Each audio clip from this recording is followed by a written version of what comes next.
वो मुजाहिद जो 40,000 के लश्कर में घुस गया।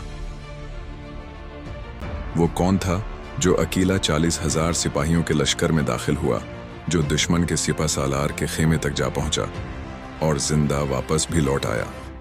ये कहानी है ऐमान, जरात और बेमिसाल बहादुरी की। हजरत साद इब्न अबी वक़ास रज़ियल्लाहु अन्हु ने 7 मुजाहिदीन को फारसियों की खबरें लाने के लिए रवाना किया और फरमाया, अगर मुमकिन हो तो दुश्मन का एक आदमी कैद करके लाना। अभी ये 7 आगे बढ़े ही थे कि अचानक फारसी लश्कर उनके बिल्कुल सामने आ गया। साथी घबरा गए, कहा हमें वापस चलना चाहिए। लेकिन उनमें से एक मर्द मुजाहिद बोला, मैं मिशन पूरा किए बगैर वापस नहीं जाऊंगा। 6 साथी वापस लौट गए और वो अकेला आगे बढ़ गया। दलदली रास्तों से गुजरता हुआ वो ईरानी लश्कर के हरावल दस्ते को पार कर गया। 40,000 सिपाहियों के दरमियान तनितनहा वो लश्कर के कल्ब में पहुंचा। एक बड़ा सफेद खीमा नजर आया जिसके सामने ऐली नस्ल के घोड़े बंधे थे। वो समझ गया ये ईरानी सिपा सालार रुस्तुम का खीमा है। वो रात का इंतजार करने लगा। रात की तारीकी छा गई। उसने दब्बे कदमों खैमे की रस्सियां काट दी। खैमा रुस्तुम और उसके साथियों पर आ गिरा।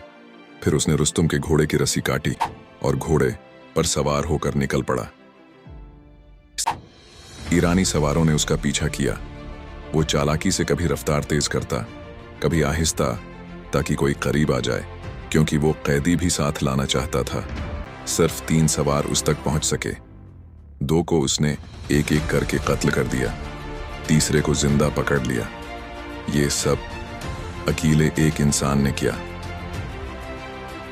वो कैदी को अपने आगे दौड़ाता हुआ मुसलमानों के लश्कर में ले आया। हजरत साद बिन अबी वक़ास रज़ियल्लाहु अन्हु के सामने कैदी ने कहा, जान बख्शी हो तो सच बोलूंगा।